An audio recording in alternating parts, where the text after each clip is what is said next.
Dami ka agad nagpapa-picture sa'yo.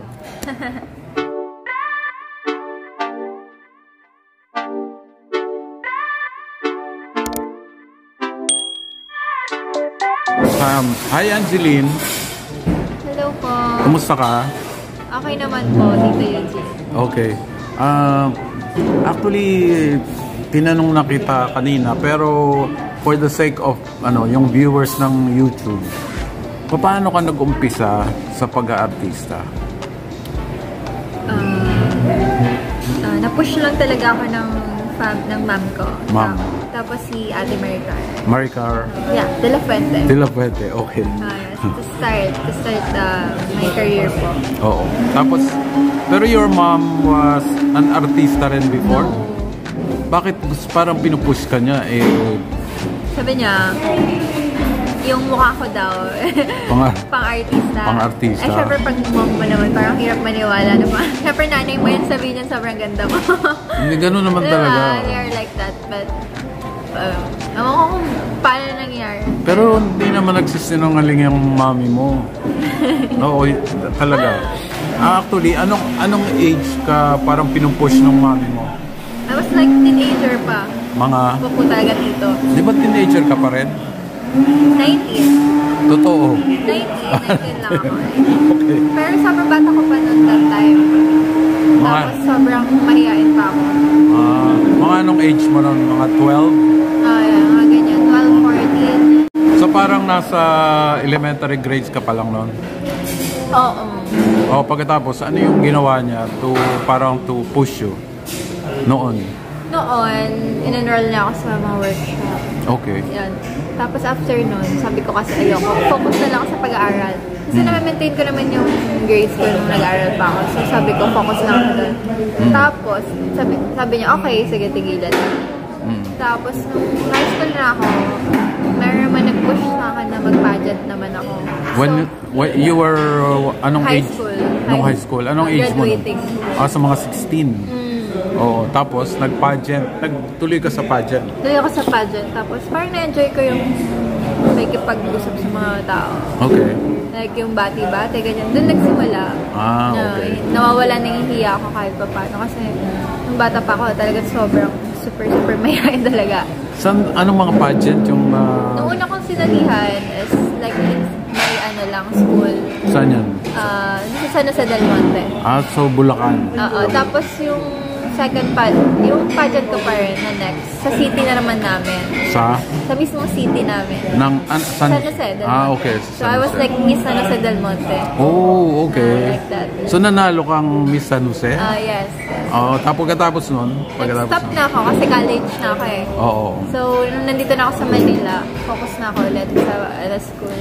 Sa school tapos, na? nag-events na. Pero nag-events ako. Paano ka napunta sa events? Meron nakita sa akin online. Sa online? Kasi di ba pasa-pasa lang naman sa mga events na okay. Yan, doon lang ako na-discover. Hindi sa Facebook mo, hindi ganun? Facebook. Sa Facebook account mo. Pero you do mga mga TikToks, mga ganyan? Madalang. Yung TikTok ko ginagamit ko kasi for watching. For what? For watching. Pero yung ikaw? Scroll lang. Madalang. Talaga ba? So wala kang... Pero yung Facebook account mo, ano din siya? Yung Facebook and IG yung active. Very active. Pero ano siya, yung malakas din, may mga followers ka rin sa Facebook. So pagkatapos nung saan ka nakita ni Maricar? I think online lang din niya ako nakilala. Sa online? And then? But nag-meet kami para pag-usapan. Okay. So kinontak ka niya, tapos pinag-usapan niyo yung pag dito. Nung nalaman mong Viva Max, hindi ka na-shock or hindi ka na... Or alam mo na ba yung Viva Max? I know naman yung Viva Max. And then, tapos? Okay lang naman. Na-appreciate ko yung opportunity kasi hindi naman lahat pwede. Nabibigyan ng ganung pagkakataon. Nabibigyan ng pagkakataon. Pero kumbaga, hindi ka naman yung parang walang sa paghuhubad, yung parang hindi ka na nahihiya. Hindi ako nahihiya because wala akong pakialam sa sinasabi ng iba. Okay. I'm the type of person na gano'n. So, ang iniisip ko lang lagi is yung mom ko. Yung consent niya, okay lang ba sa'yo, ganyan. Pero kung sa opinion ng ibang tao, Wala ka na. I Wala ka na. wouldn't even mind po. Ilang kayong magkakapatid ba? Dalawa. Dalawa lang. So you're the The old- youngest one. The youngest. Ilang taon na yung panganay mo? 26. Is a boy or a girl? Boy. Boy. Oh, so protective ba siya? Or? Yes. Oh, okay. So ano sinasabi niya nung lalo nitong napunta ka sa Viva Max? Wala naman siyang comment. Well, talaga? They are very supportive naman. Walang inaano na, mag-ingat ka, mga ganyan. Yes, meron. Siyempre, sabihin niya yun, like, sure ka ba sa choice mo? We're here to support you, ganyan. Basta, you have to be happy and safe, and that's all. Tapos nasa Mascom ka sa FEU, di ba? Yes. Are you very active sa school? I'm irregular. Regular. Okay. I can say na I'm super active, but I'm irregular. Basta, ayun, nagagawa ka naman yung dapat kong gawin. So parang nasa second year, third year, gano'n? Second year. Irregular first year, gano'n. May mga first year subjects ka pa. Wala na. Wala Tapos na. na yung for first year, second year na to. So parang hindi full load ang ginagawa mo? Para hindi rin stressful for me. Yung Mascom mo, may halo ding may pangarap na mag-artista, maging reporter sa TV or what? Radio. Sa radio lang. Talaga. So Pero hindi ko masabi kasi kung ano talaga yung gusto ko, but it's related talaga sa com. Nafe-feel ko siya. Pero hindi ko alam kung ano yung magiging future plans ko. pero ano ka rin, do you write also? I write when I was in elementary and high school. Sumasali ako sa mga journalism contest. Tapos ngayon, kasi nakita ko kanina, sabi ko doon sa kasama ko, I think mayroon siyang parang trait na nakikita ko kay Rosana Roses nung kabataan niya. Rosana Roses. Di mo kilala si Rosana. Anyway, ganyan siya, ganyan din, parang ganyan siya nung kabataan niya. Pero sumikat siya, nagbida siya, at naging magaling na artista. Isang magaling na artista. Di mo kilala si Rosana Roses? Yung name lang, but I don't know her name. Feeling ko sa mom ko ata naririnig ko yun. Hindi mo rin alam ang mukha niya. Maybe alam ko yung mukha niya. Parang hawig mo nung kabataan niya. Sino ba siya? Okay. Sige. Okay. Look it up.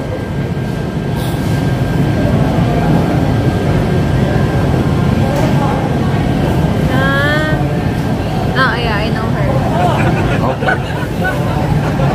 Face.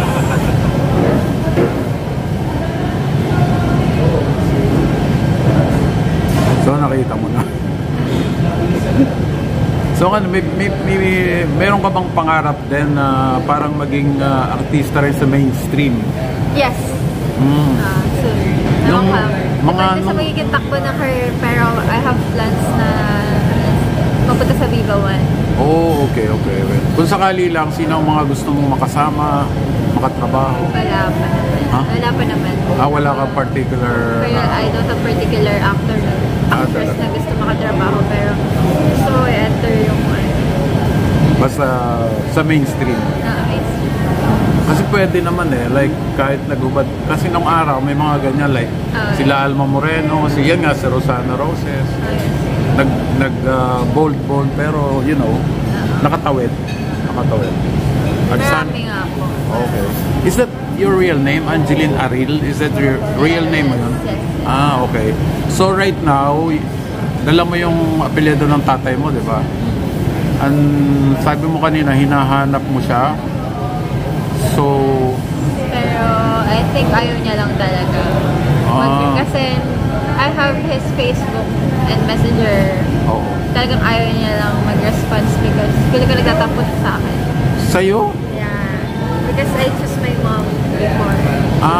Okay. So sa tingin mo, ang alam niya, ang mami mo ang may kasalanan? Ganun ba yun? Ewan ko. But never mind. Walang... I don't want to talk about it. Okay. We just keep it personal. Okay. Kasi siyang umiiwas, siyempre nakakapagtaka yung gano'n. So anyway, good luck. Thank you. Good luck to you at sana magkaayos kayo ng daddy Thank you po. in the future. Thank you, Tito. Thank you very much.